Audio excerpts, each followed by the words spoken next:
Hey everyone, Michael here. Thank you for being members as always. Today I thought I would give you guys a little bit of an update about what's going on and why I continue to be doing these day trades or at most 48-hour trades because oh my gosh, this market is going all over the place.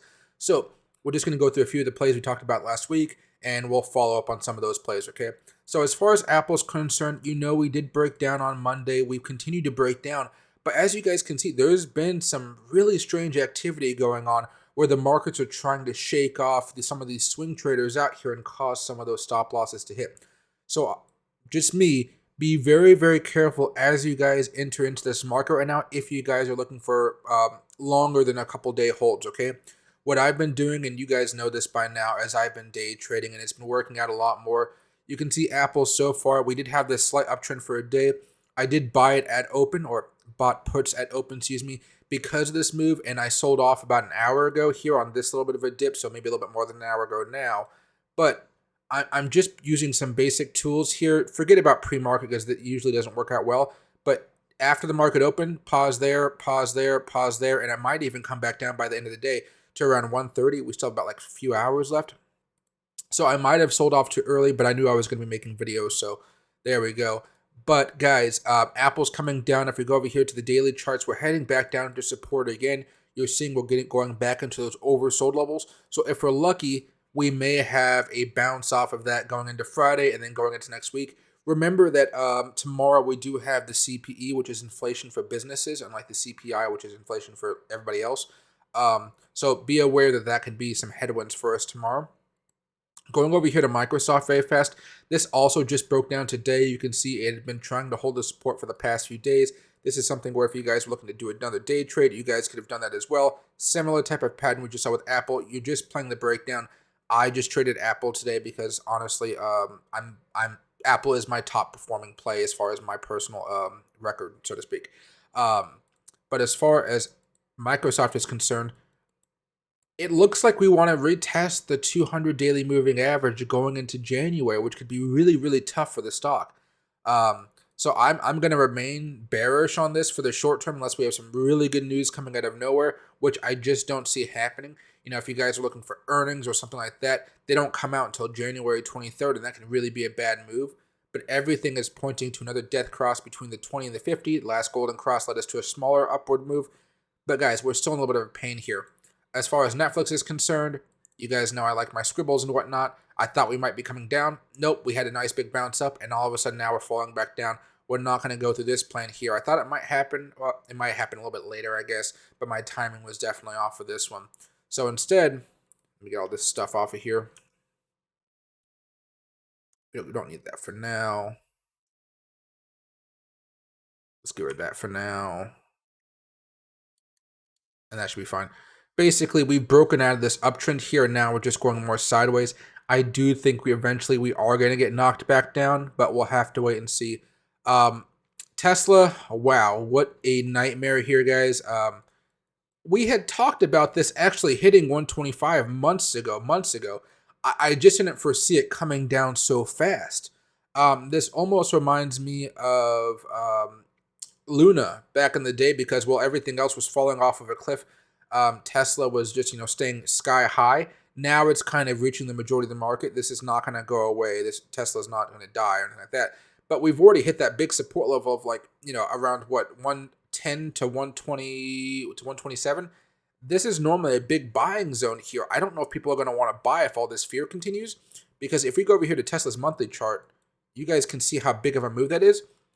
By the end of all this, Tesla may realistically come back down to $63, if not $25. And I know that sounds absolutely insane, and that's if we have a really bad recession.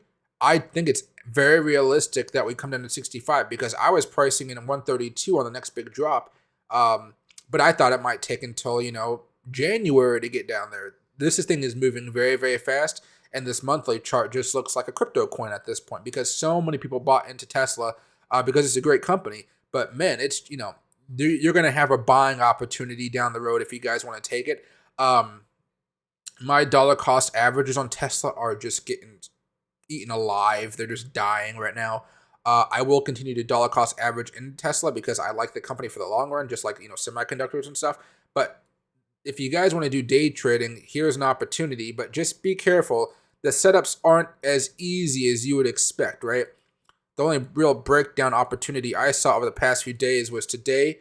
We kind of had a breakdown there, but I didn't trade it again because I was nervous because look at this. We broke down here, a little bit of resistance. I thought it just kind of spooked me a little too much with all the news. So this one right here, we broke back down. If you do want to buy today or tomorrow, you could expect it to maybe come back up to 129 before maybe falling again. But you're getting close to a buying opportunity here just because of it's come down way too much. There's going to be a relief rally, and then it'll decide where it wants to go from then. Last one or two we'll talk about now is MU. It's come down to that support level here. I'm not trading this because we have earnings. Or do we have earnings already? Oh yeah, we did have earnings yesterday. Excuse me. I thought this was for today. But basically, it came down crashing down hard. They're cutting off all their bonuses for all their staff. It's pretty sad thing going on over there. But this is one of those plays where you guys might have wanted to hedge. If you guys hedged, some of you guys walked with a little bit of money. I know some of you guys sent me messages today. So your calls went to worthless, but your puts went up so much that it covered the losses of the calls, and then you got some money on top of that. So that was a good play there. It did drop down quite a bit. It wouldn't have dropped down so much if the market didn't freak out, but so far you're looking good. And you can see right here, that's, I think if I go back a little bit more, you can see our next support levels right around here. So I would expect, maybe not now, maybe a little bit later, we do come back down to 43. But as far as, Micron technology, if the market finds a bottom a little bit today, maybe, you might be able to expect some type of double bottom, screen back up. That'd be kind of nice to see. Now, the other one, I told you guys if there was something I'm really, really bearish on long term, it was going to be NVIDIA. And you can see on the weekly chart, it did break down here. In the worst way possible for somebody to want to trade on a swing, we broke down here, popped back up, and then we had the big crash breaking down below the 50 moving average here. It's annoying, but this is, again, why I'm choosing to day trade. You can see after we broke back down today, it's just been plummeting and plummeting and plummeting. It's all about day trading, guys. As much as I like to swing trade here, and you guys know I do love the swing trade, I got to be very, very careful. So what I'm hoping for now is that we can try to bounce off of the 200 moving average on the 4 if we want to continue this move up. But for now, I'm not doing too much trading on it besides your typical day trades here and there. There wasn't a very beautiful setup for me to really want to trade this today because before I'd been using this to this, I would have had to adjust it for a one-day type of thing, and I normally don't do that. It just doesn't feel right to me, or it's less reliable historically for me. But anyway, as far as this one's concerned, be careful. NVIDIA is one of those things that I expect to come down for a while. And you go over here. Here's the monthly chart. We should eventually come back down to around 125 bucks at least for NVIDIA. This is going to be something very long-term. You guys should probably buy. This I'm going to be doing personally, but it's not going to be for a while. Same thing with AMD here. AMD is something I want to buy as well. AMD is doing a little bit more of a casual breakdown, which is a little bit nicer. But you guys can see at the same time, you guys can see the basic gist. Broke down here. Now we've broken down here. Again, another false low breakdown thing, which has been absolutely annoying. But AMD might actually go a little bit lower than NVIDIA. As you see right here, NVIDIA kind of popped up a little bit higher. It's come down quite a bit. AMD really hasn't come down to the same effect, I would say. Maybe historically, but not as much as I think it needs to based on the revenue. But you may see NVIDIA come back down to the 40s here pretty soon. It's, by the time all this is over. So keep an eye on the market, everybody. I'm watching everything very, very closely. But as far as I can see, if we go back over here just to some of these other things, here's the weekly chart.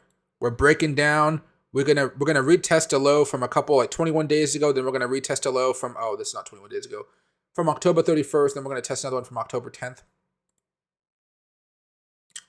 Bounce, breakdown. This is why I try to tell you guys, use these as well as your own stocks. That way you can see if there's any hidden problems there. One of the reasons I didn't buy yesterday, but I was in the market for like maybe 24 hours a couple days ago as we bounced off of this support right here.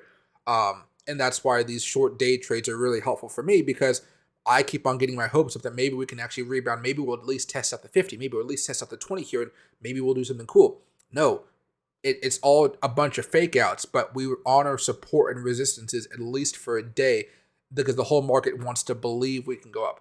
And so if you're understanding how irrational the market is right now, I think you guys will be able to make some money. Same thing off of SPY. Nice simple pivot point. Got rejected off the 50, and now here we come crashing down. The SPY is maybe in a little bit healthier position than the Nasdaq, but we all know tech is a little bit overvalued compared, to the SPY. Except for maybe Tesla. Tesla's up there pretty bad, or dropping down pretty bad. But yeah, so just be careful, everybody. I'm watching this very, very closely. Next big support level here is going to be around that 200 weekly moving average. We're getting closer and closer to these death crosses here on the weekly charts, everybody. They won't really have a big effect until maybe January, but we are getting closer, and that's not a good sign if you guys want to be bullish. It looks like we're trying to do another big capitulation move. I'm just hoping the earnings reports can kind of help that out, because if we really do go into a major recession, assets are going to crumble quite a bit, and it will be pretty scary. But I want you guys to understand this. This is the SPY. 2000 dot-com bubble, basically. It fell down 51% from all-time high to the lows. Financial crisis, it fell down about 57, 60%, okay? So far from where we're at, from like the high to the low point,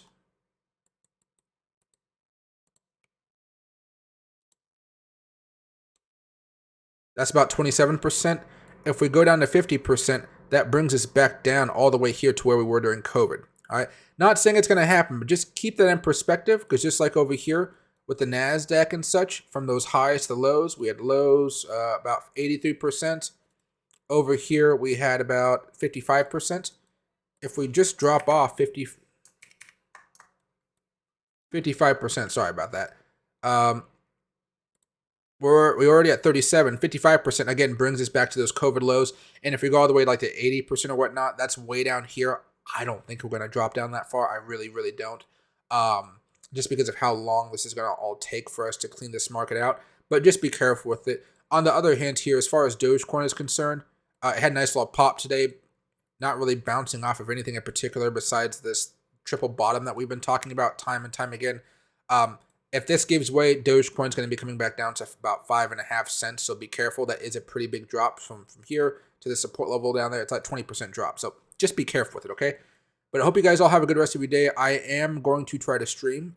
Just doing this video, I can already feel my throat hurting, but I am going to try to stream for about an hour without talking so fast. But this is a member stream, so I owe you guys this stuff. So thank you for being a subscriber. Thank you for being a member, and I hope to see you guys later on tonight. Thanks.